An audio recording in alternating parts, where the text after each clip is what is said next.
मुच्यते। पूर्णस्य पूर्णमादाय पूर्णमेवावशिष्यते।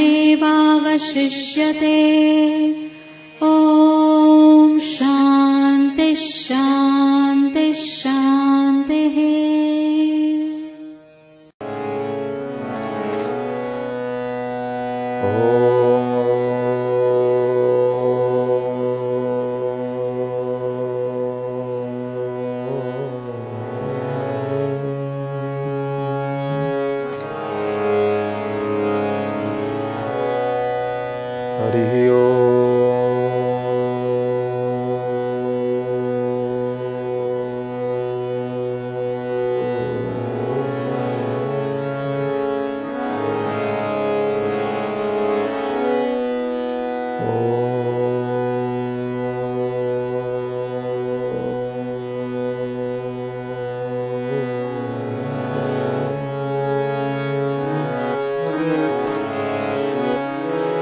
नमस्ते रुद्रमन्यव उतोत इखवे नमः।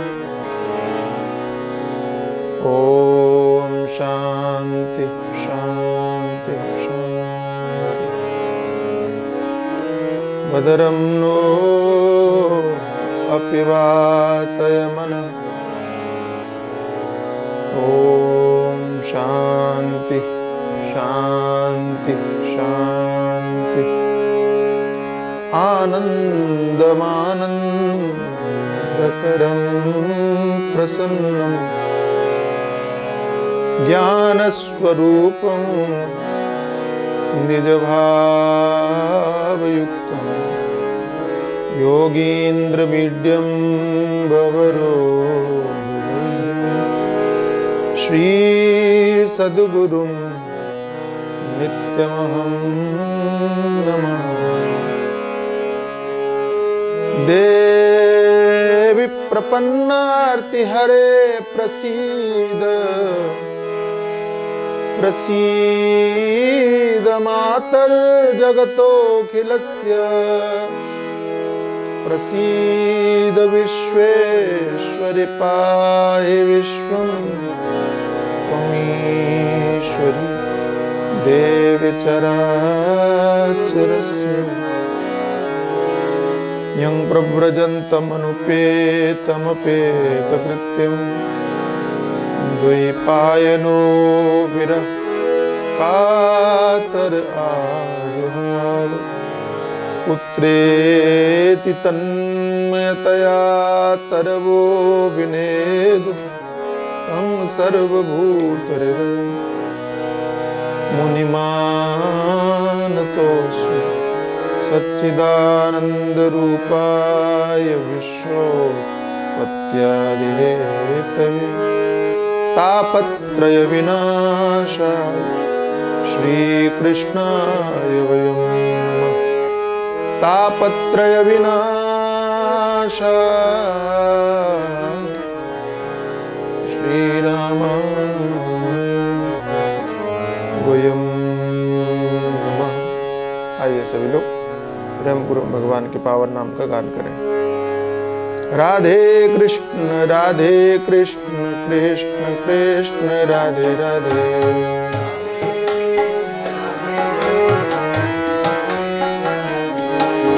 राधे श्याम श्याम श्याम राधे राधे।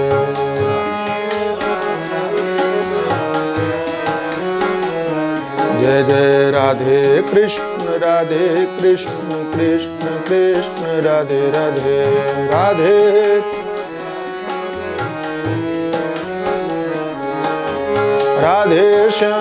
राधे श्याम श्याम श्याम राधे राधे।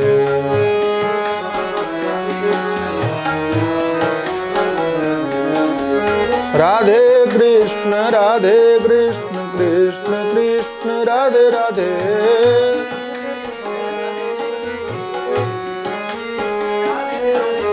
राधे श्याम श्याम श्याम राधे राधे।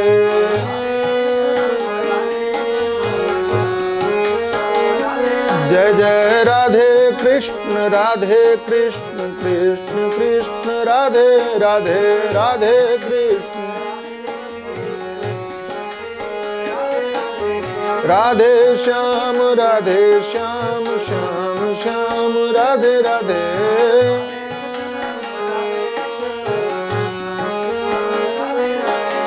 राधे कृष्ण कृष्ण कृष्ण राधे राधे राधे कृष्ण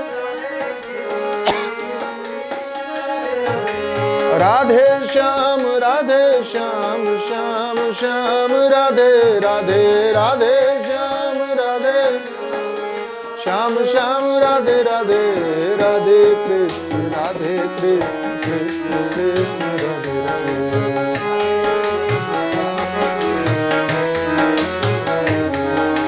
राधे राधे श्याम श्याम श्याम राधे राधे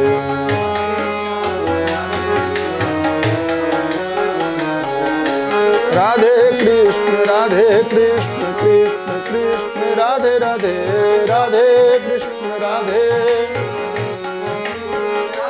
जय जय राधे श्याम श्याम राधे राधे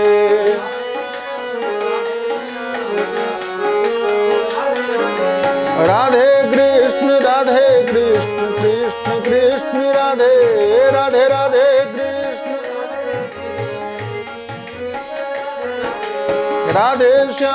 राधे श्याम श्याम राधे राधे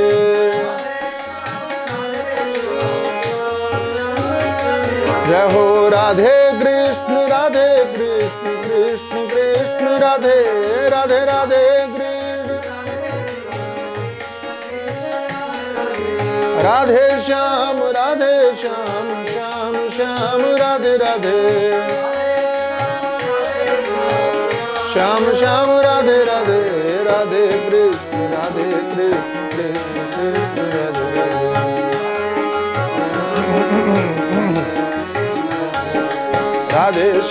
राधे श्याम श्याम राधे राधे जय जय राधे कृष्ण कृष्ण राधे राधे राधे कृष्ण राधे श्याम श्याम राधे राधे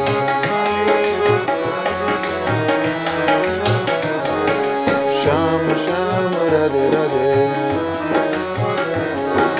श्याम राधे राधे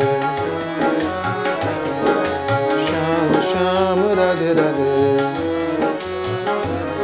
श्री राधा कृष्ण भगवान की जय सद्गुरुदेव भगवान की जय सच्चिदानंद भगवान की जय सनातन धर्म की जय श्री कृष्णचंद्र भगवान की जय श्री भागवत महापुराण की जय श्री बाबुलनाथ महादेव की जय श्री हनुमान जी महाराज की जय स्वामी श्री प्रेमपुरी जी महाराज की जय ओम नमः पार्वती पते हर हर महादेव नारायण नारायण नारायण स्वामी प्रेमपुरी आश्रम ट्रस्ट आयोजित मातुश्री वेलाबेन पिता श्री मुलजी भाई एवं भाई श्री हरिराम दैया स्मृति गीता चिंतन माला के अंतर्गत आप लोग विदुर नीति श्रवण कर रहे हैं। छठा अध्याय छठा श्लोक अरोषणो यः समलोष्टाश्म कांचनः प्रहीर्ण शोको गतसन्धि विग्रह निंदा प्रशंसो परतः प्रिया प्रिये तुदन्नुदासी नवदेश भिक्षुकः।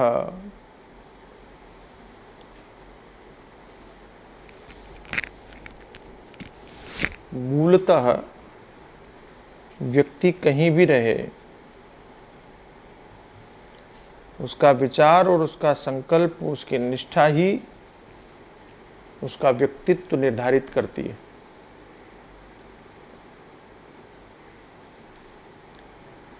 शास्त्रकारों ने बार बार इस बात को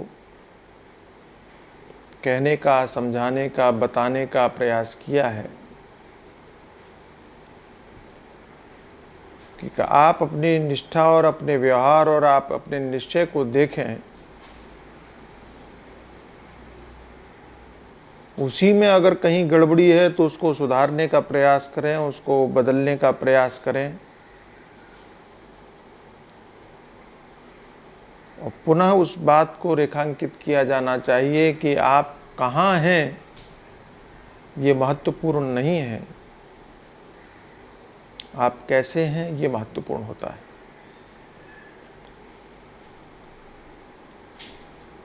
विभीषण लंका में रह करके भी भगवान के परम भक्त होते हैं और मंथरा अयोध्या में रह करके भी भगवान की विरोधी हो जाती है।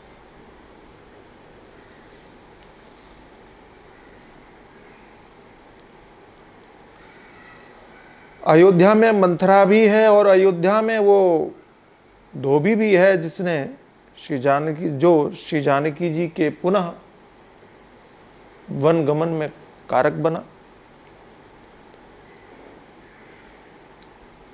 यह आश्चर्य ही होता है कि अयोध्या में रहने वाले व्यक्ति ने दूसरे में दोष देखे जो कि कल्पना से परे थे और ऐसे दोषों की चर्चा की मूलतः जानकी जी में थे ही नहीं।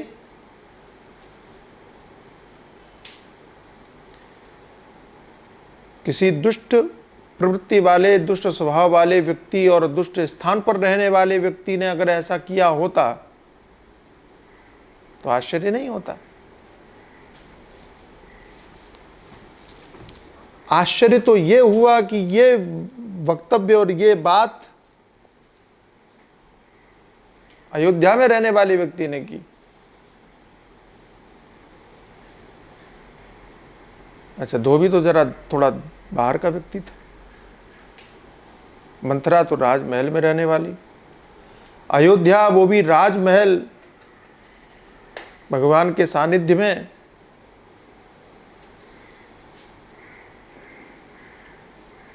और उसके बाद में भी वो भगवान को बाहर करने का कारण बनी, भगवान के वनगमन का कारण बनी।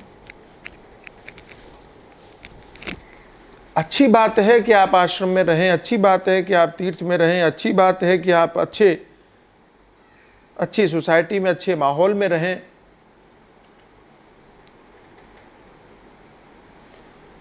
लेकिन तीर्थ में रह करके आप तीर्थी ही हो जाएंगे ये आवश्यक नहीं है।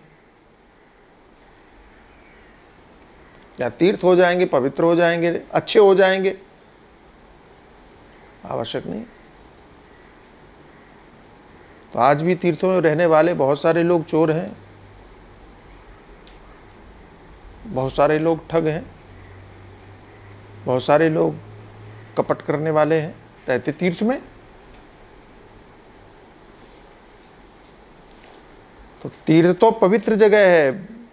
हम मुंबई में रहने के बाद हम ये कल्पना करते हैं वो हमारा भाग्य होता, सौभाग्य होता, हम हरिद्वार रहते कि हम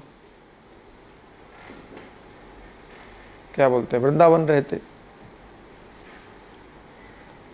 तो एक दिन के लिए भी वृंदावन जाने की अभिलाषा लेके हम लोग मुंबई में बैठ के तरसते हैं,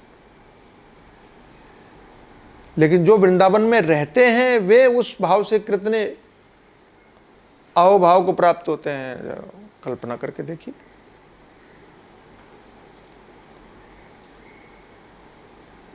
अच्छा, हम मुंबई में रह करके भी यदि हरिद्वार और वृंदावन की कल्पना करते हैं और उसका चिंतन करते हैं और वहां के जीवन को धन्य मानते हैं, तो आप बंबई में रह करके अच्छे हैं।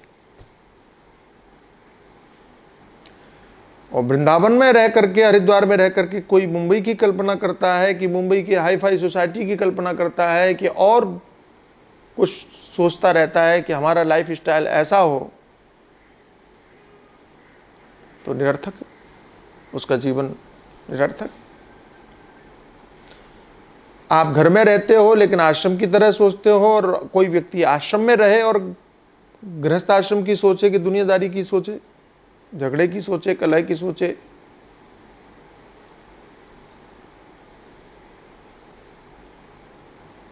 तात्पर्य क्या हुआ? तात्पर्य इतना ही हुआ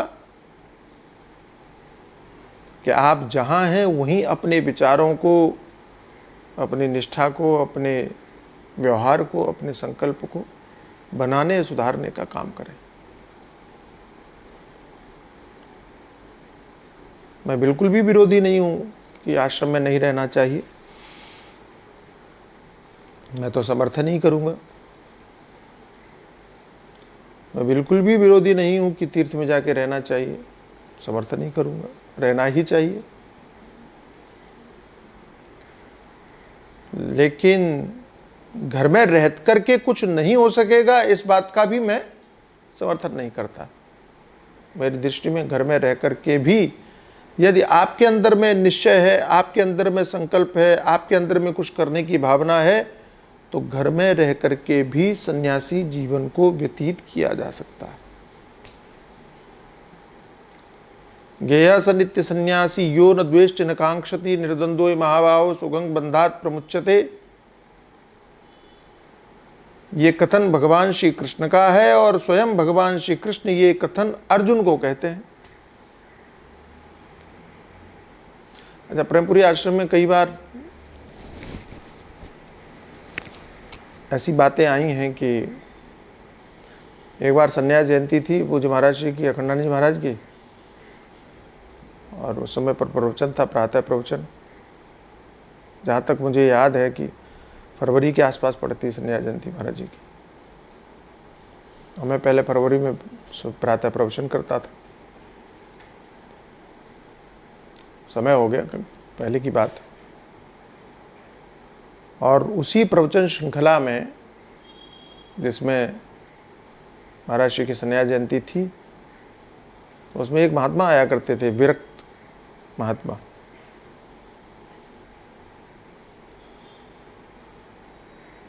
नाम तो मुझे स्मरण नहीं है, लेकिन वो प्रेम कुटीर में प्रवचन करते थे और यहाँ संन्यास जयंती के समय पे आते थे। तो संन्यास जयंती के समय पर उन्होंने अपने आख्यान में ऐसा कहा कि व्यक्ति के मोक्ष के लिए सन्यासी होना आवश्यक है। यदि उसने संन्यास नहीं लिया तो वो मुक्त नहीं होगा। और इस कथन में उन्होंने अनेकानेक प्रमाण भी दिए। और प्रसिद्ध और प्रचलित ऐसा किया जाता है कि जैसे ये भगवान शंकराचार्य का आग्रह हो, उनका कथन हो कि जब तक संन्यास नहीं ले लेगा कोई, और तब तक वो मुक्त नहीं हो सकता। ऐसा धारणा ऐसी ही बनाई जाती। मंच पर मैं भी था तो मैंने निवेदन किया। अच्छा, चूंकि प्रेमपुरी में सुनने वाले तो प्रायः सभी गृहस्थ ही हैं और कोई संन्यास लेने वाले हैं ऐसा भी हमको नहीं लगता है।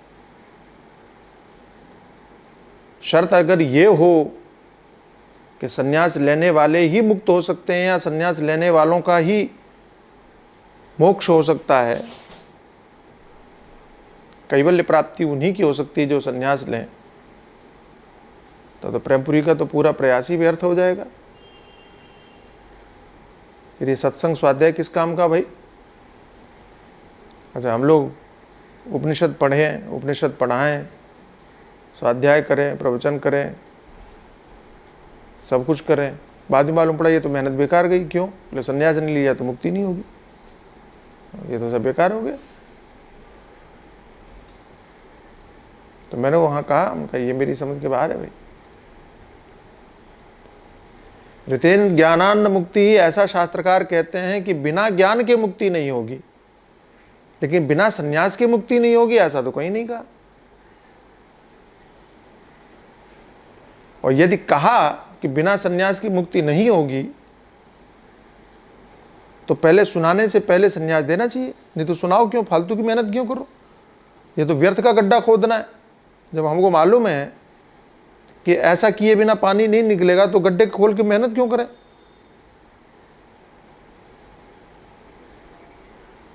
तो पहले पूछ लो भाई, आप लोग संन्यास लेने वाले हो, नहीं लेने वाले हैं, तो फिर ठीक है, आप वेदांत मत सुनो। क्यों? क्योंकि मुक्ति हो नहीं सकती। हालांकि वो जो स्वामी जी थे जिन्होंने ये कहा था कि संन्यास आवश्यक है, हमारे वक्तव्य से थोड़ा नाराज भी हो गए थे। लेकिन मैं इस मामले में बहुत स्पष्ट हूं, इस विषय में बहुत स्पष्ट हूं। फिर अभी लखनऊ में एक कार्यक्रम था, हमारे अभयानंद जी महाराज हैं, महामंडलेश्वर जी, जो प्रेमपुरी में आए भी हैं, उनको आपने सुना भी है। उनके आश्रम में लखनऊ में वार्षिकोत्सव था, उसमें मैं भी उपस्थित था और संचालक मैं ही था, मंच संचालक। हमारे बड़े बड़े दिग्गज महापुरुष महामंडलेश्वर पधारे थे वहाँ। तो वहाँ पर भी ये विषय आ गया। संचालक मैं था, तो मैंने संचालक होने के नाते निवेदन कर दिया। उन्होंने कहा कि नहीं, कल्याण के लिए और संन्यास की आवश्यकता, ये बात समझ के बाहर है। बड़ा विवाद हुआ इस पर बाद में। फिर कार्यक्रम के बाद में भी नीचे विमर्श हुआ। बहुत सारे महामंडलेश्वर हमारे पक्ष में भी थे कि नहीं, ये बिल्कुल सही कह रहे हैं। लेकिन एक जगह ऐसी बात आई कि नहीं, प्रमाण जो है वो आचार्य के भाष्य में कहीं ऐसा संकेत है। ये बात मैंने अपने गुरुदेव से कह दी नैमिषारण्य में। मैंने कहा कि भगवान शंकराचार्य ने ऐसा कहा है कि बिना संन्यास। बोले कहाँ कहा है? तो मैंने कहा मतलब? बोले जो बोलते हैं कि कहा है, वो कहाँ कहा है, वो दिखाओ तो सही, कौन से भाष्य में कहा है। तो मैंने फोन किया, मैंने पूछा, स्वामी अभयानंद जी महाराज को ही पूछा कि उस दिन चर्चा चल रही थी, आप बताइए कहाँ कहा। तो उन्होंने भाष्य बताया कि ये शायद बृहदारण्यकोपनिषद का भाष्य था। बोले यहाँ पर उन्होंने संकेत किया है। तो हम लोगों ने वो भाष्य देखा, स्वामी जी ने मंगाया, बोले लाओ पुस्तक। पूरी पुस्तक पढ़ी गई, लेकिन उसमें कहीं भी ऐसा नहीं मिला कि जब तक संन्यास नहीं लोगे तब तक आपकी मुक्ति नहीं हो सकती। तो गुरुदेव ने कहा, पूज्य गुरुदेव ने कहा कि कोई क्या कहता है इससे मतलब नहीं है, प्रमाणित करो कि कहाँ लिखा है, तब हम माने। जब ये बात कहीं है ही नहीं, केवल किसी संदर्भ को छोटा सा लेकर के और आप हवा में उड़ने लग जाओ, तो उसका तो कोई आधार नहीं है। और मेरा स्पष्ट मानना है कि तारा अबिकल देख रघुराया, दीन ज्ञान हरि लीनी माया। तारा को उन्होंने ज्ञान दिया, ज्ञान दे करके और अज्ञान हर लिया, मोह से छुटकारा दे दिया, तो तारा का संन्यास था, ऐसा तो नहीं है। परीक्षित को, महाराजा परीक्षित को त्वंतु राजन मरिष्येते पशुबुद्धि मीमां जयी, अथवा अहम ब्रह्म परम धाम ब्रह्मा हम परमम पदम, ऐसा श्रीमद् भागवत में दिव्य ज्ञान उपदेश किया और परीक्षित की मुक्ति हुई, ऐसा उल्लेख मिला। संन्यास लिया ऐसा तो कोई उल्लेख नहीं। महाराजा जनक ने संन्यास लिया और तब मुक्त हुए, ऐसा तो कोई उल्लेख नहीं है।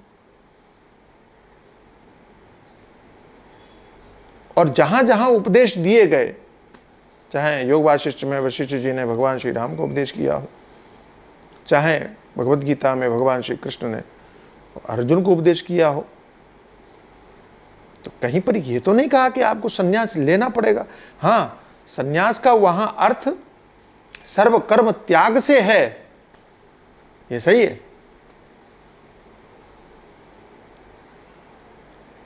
कि कर्मासक्ति या फलासक्ति आपको मुक्त नहीं होने देगी, ये पक्की बात है। तो उसके संन्यास की मुक्ति का संन्यास हमको समझ में आता है। लेकिन ये स्वरूप संन्यास कि आपको सन्यासी होना ही पड़ेगा, कि आपको आश्रम में जाना ही पड़ेगा तभी आपकी मुक्ति होगी, ये बात समझ में नहीं आती। और इसमें मेरा विवाद नहीं है, मेरा तो निवेदन है। भगवान कहते हैं गेह सनित्य सन्यासी यो न द्वेष्टि न कांक्षति निर्द्वंदो हि महाभाव सुखं बंधात प्रमुच्यते। सन्यासी ही समझने योग्य है। कौन? द्वेष और राग से रहित। यो न द्वेष्ट न कांक्षति, जो द्वेष भी नहीं करता, आकांक्षा भी नहीं करता। छठे अध्याय में भगवान कहते हैं अनाशिता कर्म फलम कार्यं कर्म करोति यः स सन्यासी स योगी च न निरग्निर न चाक्रिय। वहां स्पष्ट ही कर दिया। यहां तो कहा गया स नित्य सन्यासी, कि सन्यासी समझने योग्य है, ऐसा बोला। लेकिन छठे अध्याय में तो स्पष्ट घोषणा कर दिया, अनाशितः कर्मफलम कार्यम कर्म करोति यः स सन्यासी योगी च न निरग्निर्न चाक्रिय। जिसने अग्नि और आदि का परित्याग कर दिया और अक्रिय हो गया वो सन्यासी नहीं है। सन्यासी कौन है? अनाशिता कर्मफलम, जिसने जो कर्मफल आश्रित नहीं है। कोई संदेह रह ही नहीं जाता, कहीं संदेह नहीं रह जाता। तो भाई घर में रह करके सन्यासी कैसे रहे? विदुर जी कहते हैं ऐसे रहो, अरोषणो यह समलोष्टाश्म कांचन। तो जो क्रोध न करने वाला हो, ढेला पत्थर और सुवर्ण, उसको एक ही मानने वाला हो, समझने वाला हो। प्रहीर्ण शोको, तो शोक विहीन हो। गत संधि विग्रह, जोड़ने तोड़ने से रहित हो। निंदा प्रशंसो परतः, निंदा प्रशंसा से शून्य हो। प्रिया प्रिय, प्रिय और अप्रिय का त्याग करने वाला हो। उदासीन हो, मतलब त्याग करने वाला तथा उदासीन हो। त्यजन उदासीन वदेश भिक्षुक, वही सन्यासी है, वही भिक्षुक।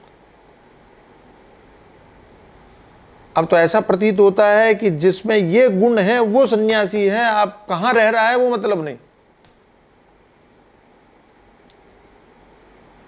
जो ये कार्य करने वाला है वो सन्यासी। कौन? क्रोध न करने वाला। बड़ा कठिन है।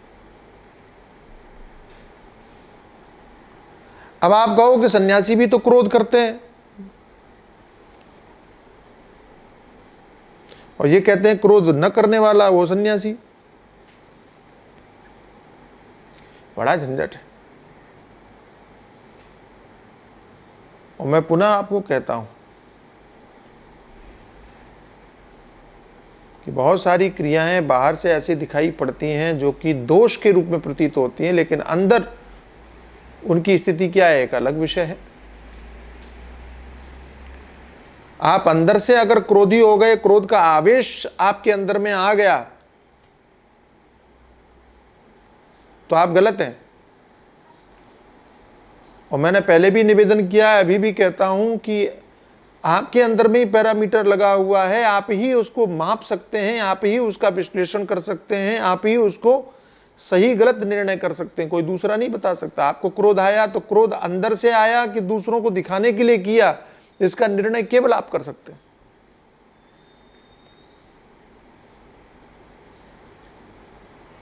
वो क्रोध दूसरों को सुधारने के लिए किया गया, बच्चों को सुधारने के लिए कई बार माँ बाप नाराज होते हैं, ना हो तो वो उनके ऊपर असर ना पड़े।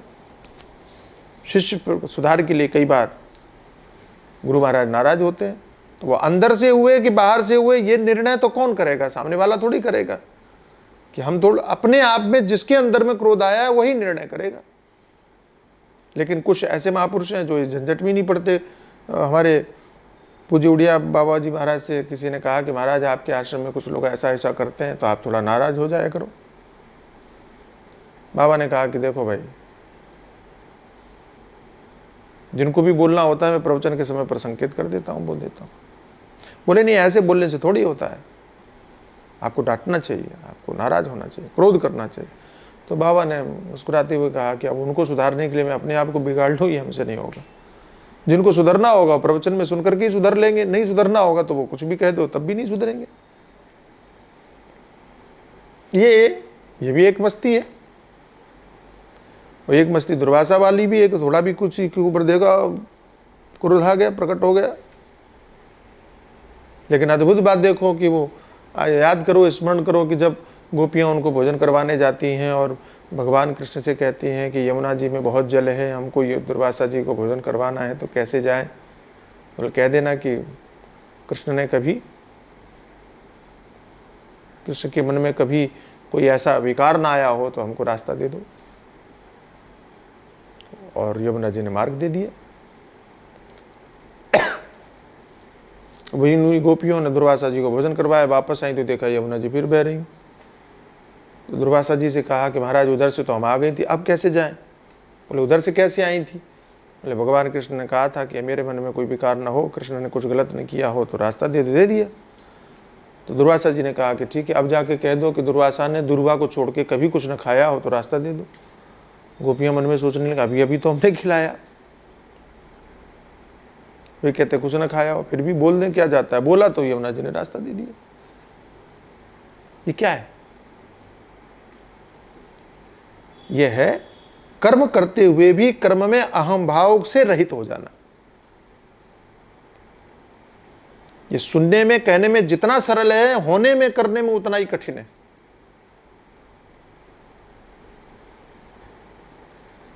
अहंकार विमूढ़ात्मा कर्ता हमिति मन्यते। जो अहंकारी हैं, विमूढ़ हैं, वे कर्ता हम, मैं करता हूं, इस भाव से ग्रसित होकर के कर्म करते हैं। और जिसे मूलतः आप सन्यासी कहते हो, समझते हो, वो कर्म करते हुए भी कर्म से रहित है, अहंकारी नहीं है। जैसे कि आंख देख रही है, मैं देखने वाला मैं नहीं, आंख है, सुनने वाला कान है, मैं नहीं। तो जितनी भी चित्त की प्रवृत्तियां, जितने भी व्यवहार, जितने भी मन के संकल्प, विकल्प, बुद्धि के निश्चय आदि हैं, उन सभी के अंदर में ये दृढ़ भाव रहना, नैव किंचित करोमीति युक्तो मन्येत तत्त्ववित्। पश्यन् शृण्वन् स्पृशन् जिघ्रन् अश्नन् गच्छन् स्वपन् स्वसन् प्रल्पन् विसृजन् गृह्णन् निर्मिषन् निमिषन् इंद्रियाणि इंद्रियार्थेषु वर्तन्ते इति धारयन् नैव किंचित करोमि। तो देखते हुए, सुनते हुए, बोलते हुए, बैठते हुए, उठते हुए, लेते हुए, देते हुए, खाते हुए, पीते हुए, हर अवस्था में इंद्रियाणि इंद्रियार्थेषु वर्तन्ते। इंद्रियां अपने अपने इंद्रियों के व्यवहार में व्यवहार वर्तन कर रही हैं। मैं कुछ करने वाला नहीं हूं, ऐसा जो निश्चय करने वाला है, वो क्रोध करने पर भी क्रोध करने वाला नहीं है।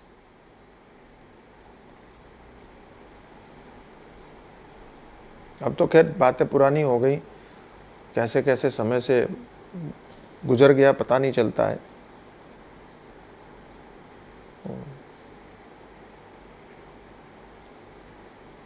प्रेमपुरी सत्संग मंडल की स्थापना हुई थी यहाँ। हालांकि है तो वो पुराना पावलवास है, लेकिन यहाँ अंधेरी में पूज्य त्याग मूर्ति जी महाराज थे उस समय, मैं प्रवचन कर रहा था। ये भी पुरानी बात। और तब वहाँ ये बातें चलती थी, बातें आती थी, नहीं वो किंचित करो अमिति युक्तो, मैं कुछ करने वाला नहीं। इस धारणा के साथ में कठिन बहुत है। तब मैं कहता था कि व्यवहार के रूप में प्रैक्टिकल करने के लिए आप कोई भी कर्म करो तो 2 सेकंड पहले सोच लो। कोई क्रोध भी आ रहा है कि कोई भी व्यवहार हो रहा है, तो एक बार मन में यह निश्चय होना चाहिए, मैंने नहीं किया, ये मैं नहीं करने वाला। ये स्वभाव, ये व्यवहार इंद्रियों का है। इंद्रियां, आंख अपने व्यवहार में वर्तन कर रही है, कान अपने व्यवहार में वर्तन कर रहे हैं, नासिका अपने व्यवहार में वर्तन कर रही है। नाक देखने का काम नहीं करती, आंख सुनने का काम नहीं करती, कान छूने का काम नहीं करते, त्वचा सुनने का काम नहीं करती। सब अपना अपना काम कर रहे हैं। इंद्रियाणि इंद्रियार्थेषु वर्तन्ते इति धारयन्। तो हम भी अपना काम करें। हमारा काम क्या है? हम कुछ नहीं करते, यही हमारा काम। अकर्ता, अकर्ता। अच्छा, कैसे होगा? अभ्यास है ना, तो कौन थे, एक बार कहने से तो नहीं होगा। तो कहने लगे तो बड़ा कठिन है, तो भैया सन्यासी होना क्या सरल है? आप क्या समझते? हलवा है। कोई भी काम जन्म जन्मांतर से जो आपके संस्कार में बना हुआ है, उसको मिटाने के लिए एक चुटकी में थोड़ी सी हो जाएगा, मेहनत पड़ेगी अत्यधिक। तो क्रोध न करने वाला, आपके अंदर में क्रोध है, प्रकट किया है, किस लिए किया है? आपने पैदा किया है कि अपने आप हुआ है? ये अंतर आप देख लीजिए।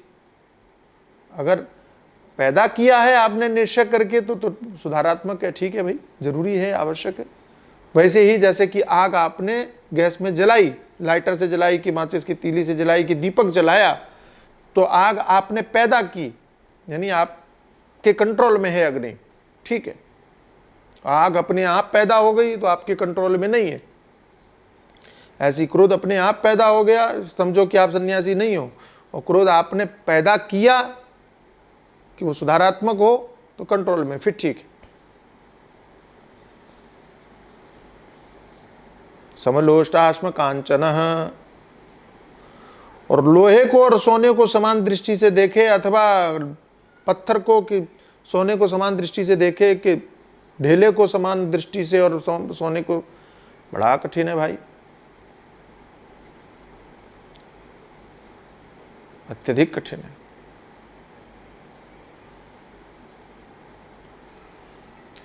ये बातें सुनने में जितनी अच्छी लगती है, प्रैक्टिकल करने जाओगे तो असंभव जैसी लगेंगी।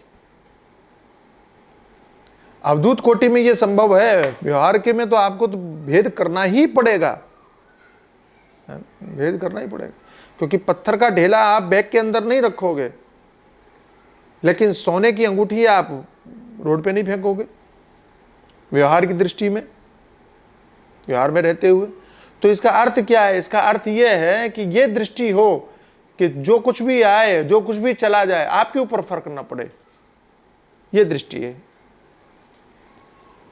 मतलब कि समानता, ये दृष्टि, समानता की दृष्टि में ऐसा है आपकी दृष्टि में कि लोहा, ये लोहा है समझ में आ रहा है, ये सोना है ये भी समझ में आ रहा है, लेकिन दोनों चले गए, कोई बात नहीं, कोई फर्क नहीं पड़े।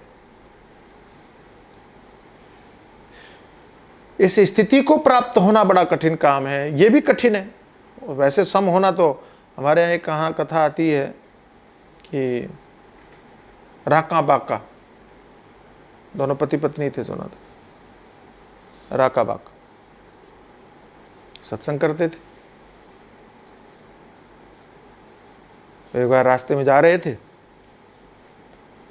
तो पति ने देखा कि वो रास्ते में सोना पड़ा हुआ है, स्वर्ण आभूषण पड़े हैं, कि धन हीरे जवाहरात पड़े। आगे था वो, पत्नी पीछे आ रही थी, तो उसको लगा कि कहीं पत्नी के मन में लालच न पैदा हो जाए, इसलिए उसने क्या किया, मिट्टी जो थी, मिट्टी उसके ऊपर डालने लगा, ढकने लगा ताकि दिखाई न पड़ जाए। पीछे से पत्नी आई, बोले क्या कर रहे हो, मिट्टी को मिट्टी से ढक रहे हो।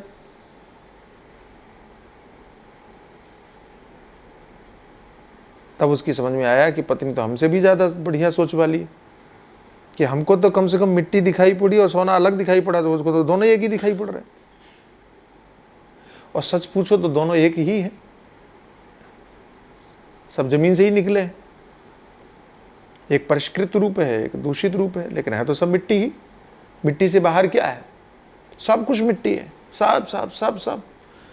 ये शरीर को भी मिट्टी बोलते हैं महात्मा लोग, तो गांव में भी मिट्टी बोलते हैं, वो मिट्टी पड़ी हुई है, मर जाए कोई तो उसको मिट्टी ही तो बोलते हैं, क्या बोलते हैं?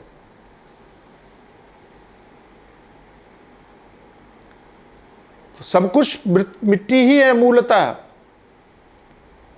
वो दृष्टि देखने में आ जाए, जो सच है वो दृष्टि में बैठ जाए, ये कठिन है। अच्छा, आप अंगूठी का व्यवहार करते हो, कुंडल का व्यवहार करते हो, नासिका के किसी आभूषण का व्यवहार करते हो, हार का व्यवहार करते हो, है ना? तो अंगूठी अलग है, कुंडल अलग है, नासिका का फूल अलग है, हार अलग है ना? लेकिन है तो सब सोना। सोने की दृष्टि में कहीं भी भेद नहीं है, वो एक ही है। ऐसे ही संसार में भी, चाहे वो लोहा हो, चाहे वो सोना हो, चाहे वो मिट्टी का ढेला हो, है तो सब मिट्टी। ज्ञानी की दृष्टि से सब परब्रह्म, परात्पर तत्व परब्रह्म परमात्मा ही है, उपाधि भेद से अलग दिखाई पड़ रहा है, चेतन तत्व ही है। लेकिन अभी हम इस दृष्टि को देख रहे हैं, ढेला पत्थर एक जैसा समझने वाला, कठिन है। अच्छा, आपके पास में जो रुपया है और जो कागज है, दोनों हैं तो एक ही, कागज ही हैं दोनों। लेकिन कागज की गड्डियों को आप बैग में नहीं रखोगे, रुपए की गड्डी को बैग में रखोगे। कागज की गड्डी आप किसी को भी दे दोगे, कागज पर कुछ लिख के फेंक दोगे, लेकिन रुपए पर लिख करके फेंक नहीं सकोगे, वो रखना पड़ेगा। ये भेद है। तो ये भेद उसके व्यवहार के कारण, उसके मूल्य के कारण है कि सरकार के ठप्पे के कारण है तो कागज ही। तो व्यवहारिक दृष्टि से भेद होने पर भी वो कागज है, ये निश्चय बना रहना चाहिए, अर्थ ये। व्यवहारिक दृष्टि से, पुनः कहता हूं, व्यवहारिक दृष्टि से भेद होने पर भी कागज के रूप में वो एक है, ये दृष्टि बनी रहनी चाहिए। तो इस दृष्टि से लाभ क्या होगा? इस दृष्टि से ये लाभ होगा कि आपको दुख नहीं होगा। क्यों दुख होगा? प्रारब्ध में जो था वो हो रहा है, वही कागज रुपए के रूप में आ गया, ये प्रारब्ध था, और वही रुपया कागज के रूप में चला गया, ये भी प्रारब्ध था।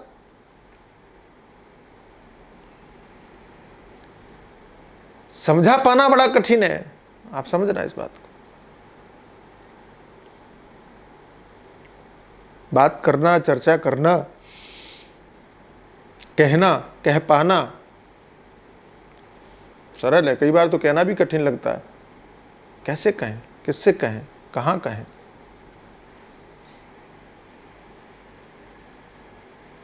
भगवान ने कहा आत्मौपम्येन सर्वत्र। ये जो शरीर है ना, पैर से लेकर के सिर तक, ये शरीर एक ही है, एक ही मिट्टी से बना है, नहीं बना है, एक ही है ना। हाँ, कोई भेद है? बिल्कुल नहीं। लेकिन व्यवहार में भेद है।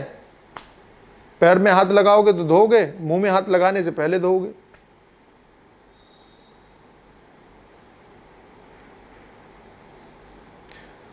कहीं कोई भेद नहीं है, सब एक समान दृष्टि है। पैर के साथ में भी आप वही व्यवहार करते हो जो सिर के साथ करते हो। पैर में चोट लगती तो भी दवा डालते हो, सिर में चोट लगती तो भी दवा करते हो। लेकिन ऐसा कभी नहीं करते कि आंख में दर्द है और आप पैर की दवाई आंख में डाल रहे हो, ऐसा नहीं करेंगे। ये भेद हो गया, ये व्यवहारिक दृष्टि से। तो व्यवहार तत्त संबंध से व्यवहार होगा, और निश्चय शरीर एक है, ऐसे निश्चय होगा। शोकहीन, शोक नहीं है, गए हुए का शोक नहीं करता है। सब गया, सब भाड़ में जाओ, क्या सोचना।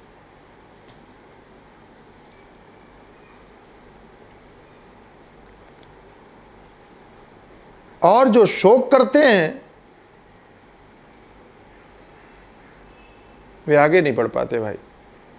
गतम न सोचा, गए हुए का जो शोक करते हैं वो आगे नहीं बढ़ सकते। इसलिए शोक करने वाला सन्यासी नहीं, उसको आगे कैसे बढ़ेगा? वो तो जड़ पकड़ लिया किसी ने, ग्रसित हो गया, फंस गया वो तो।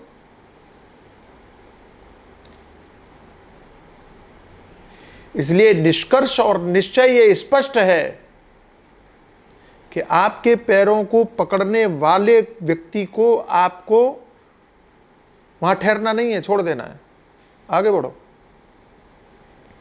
इस संसार में आपके मार्ग को रोकने वाले बहुत तथ्य आएंगे, बहुत लोग आएंगे, बहुत परिस्थितियां आएंगी।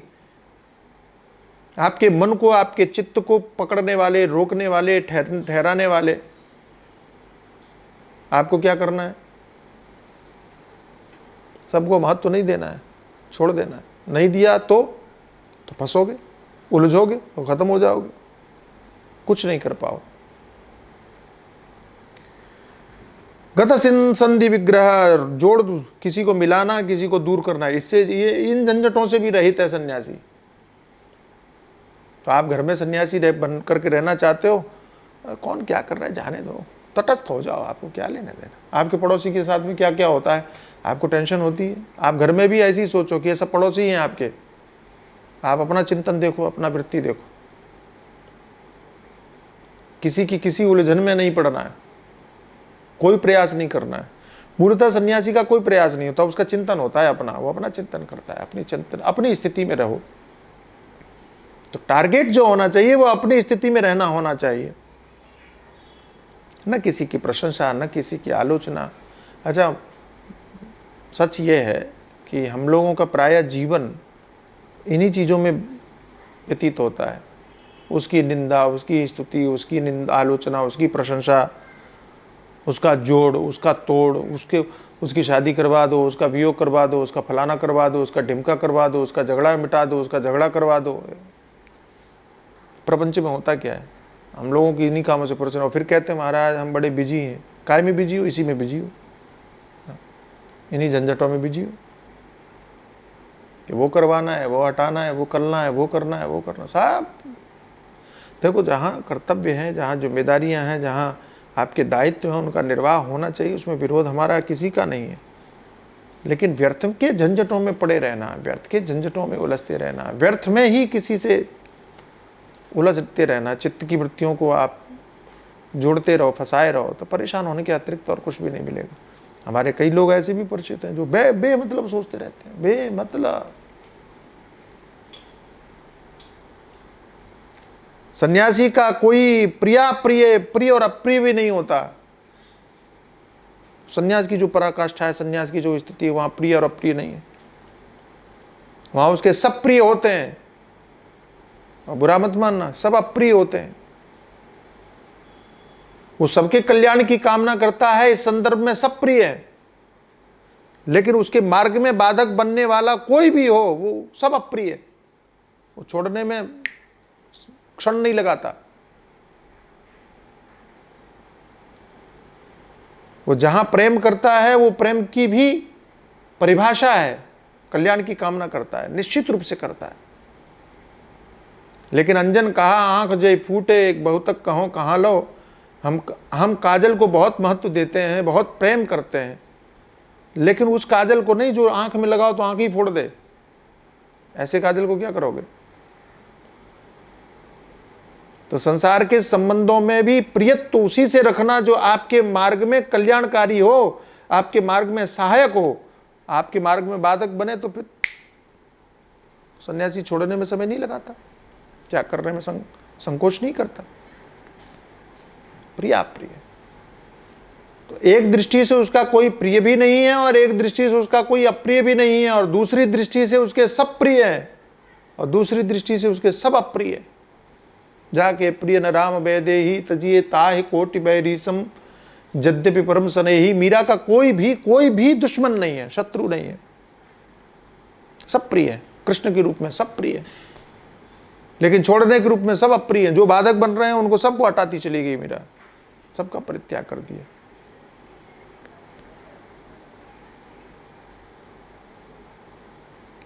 उदासीन है, अपने आप में स्थित है, वही सन्यासी।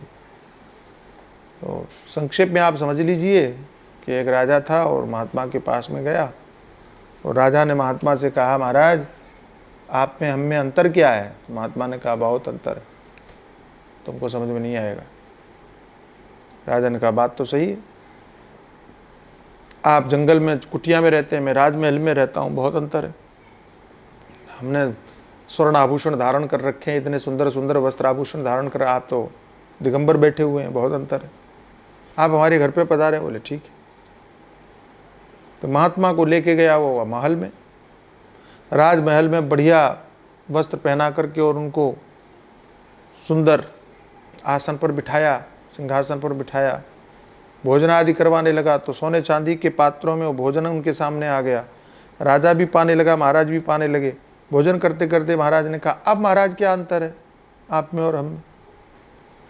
महात्मा मुस्कुराए, बोले बहुत अंतर है। राजा ने सोचा अभी भी अंतर है, हमारी जैसा खा रहे हैं, हमारी कपड़े पहने हैं सिंहासन पर, फिर भी अंतर है।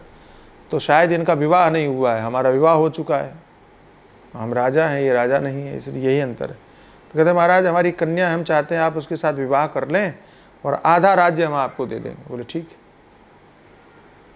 महात्मा की मौज, विवाह कर लिया, राजा भी बन गए, सिंहासन पर बिठा दिया, राज्याभिषेक कर दिया, मुकुट धारण कर दिया।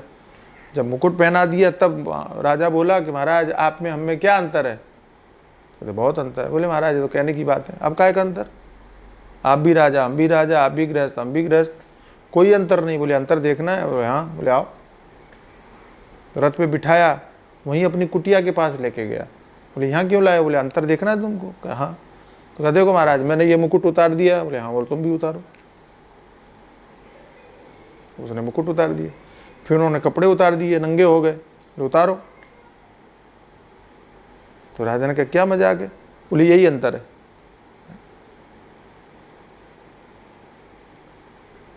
तुमसे छूटेगा नहीं। और यहां चुटकी नहीं लगेगी छोड़ने में। तो किसी का सामान्य व्यवहार देख करके आप ऐसा मत समझना कि वो बिल्कुल चिपक गया है, उसको चुटकी नहीं लगती छोड़ने में। निश्चय उसका सन्यासी का निश्चय पक्का है, यथार्थ संपूर्ण। मैंने बहुत सारे संतों की स्थिति का दर्शन किया है। आप तो प्रेमपुरी से जुड़े हैं तो आपने तो निश्चित रूप से ही बहुत सारे संतों का, महापुरुषों का दर्शन किया है, इसमें तो कहीं कोई दो मत नहीं। लेकिन सच बात यह है कि इनकी मस्ती का कोई भी जवाब नहीं। आइए मस्ती को याद करते हैं महात्माओं की और प्रेम से गाते हैं।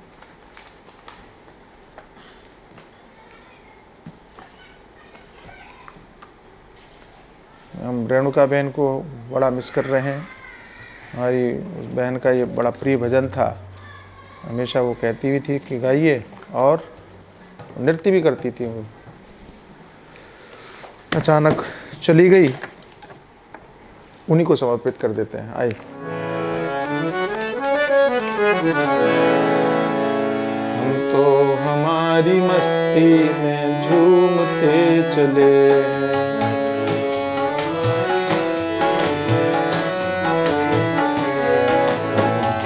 हमारी मस्ती में झूमते चले।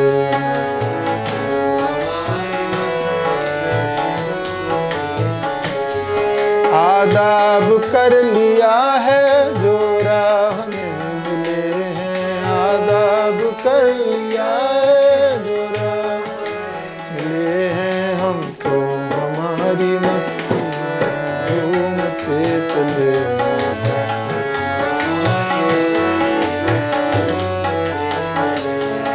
आएगा जैसा मौका खाएंगे हम धोखा,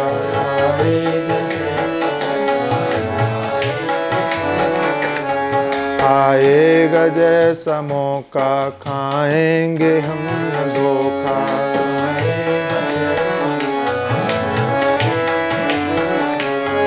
पाया है ज्ञान हमने गुरुदेव से अनोखा, पाया है ज्ञान हमने हो, पाया है ज्ञान हमने गुरुदेव से अनोखा, पाया है ज्ञान हमने। जो डूबते हैं डूबे,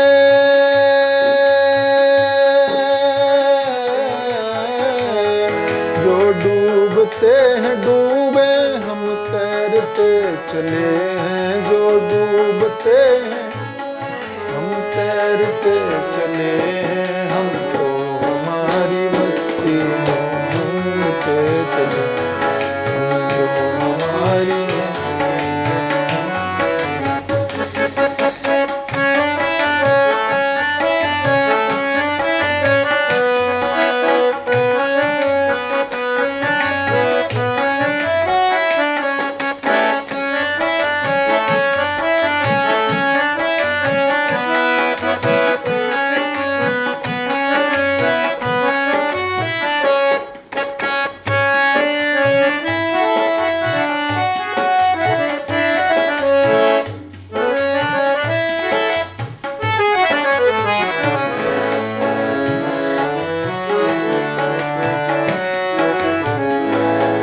दर दर की खाक छानी, पहले हुई हैरानी।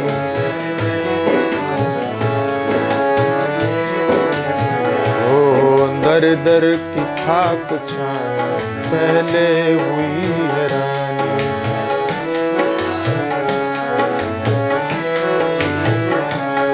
आशाओं की पाशों में उलझी थी जिंदगानी, आशाओं की पाशों में उलझी थी, हो आशाओं की पाशों में उलझी थी जिंदगानी, आशाओं की पाशों उलझी थी जिंदगानी। रास्ता मिला है पक्का,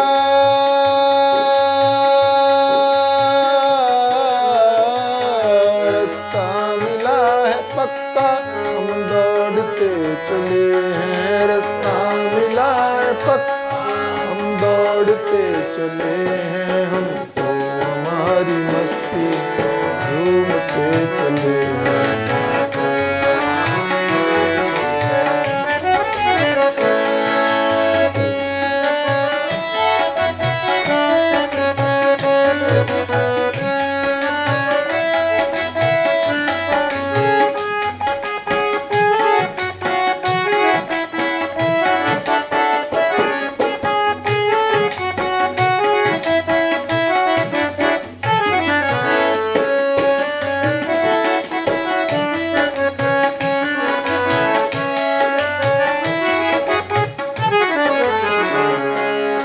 मस्त हो हमेशा कहते हैं इसे जीना,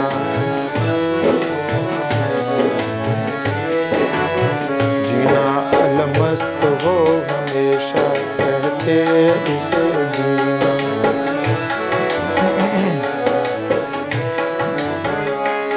वो मौत क्या बला है उसका पता न कीना, वो मौत क्या बला है उसका हो वो मौत क्या बला है उसका पता न कीना, वो मौत क्या बला है उसका। अपनी खुदी को पैरों से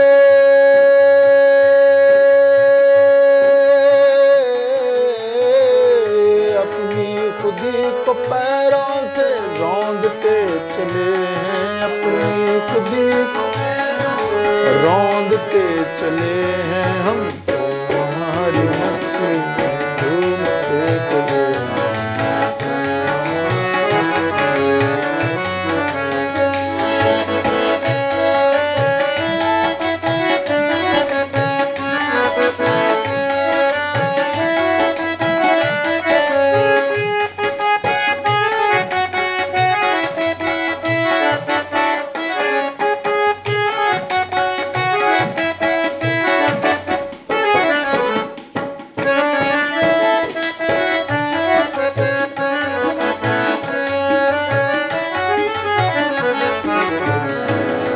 ऐलान कर दिया है दुनिया से हम निराले,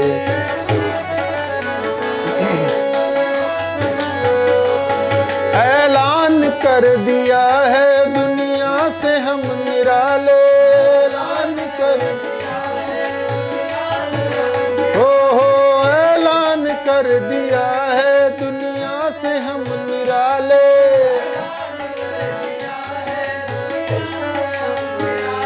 शक हो किसी के दिल में तो आके आजमा ले, शक हो किसी के दिल में हो शक हो किसी के दिल में तो आके आजमा ले, शक हो किसी के दिल में तो आके आजमा। यह देह तो मुकद्दर को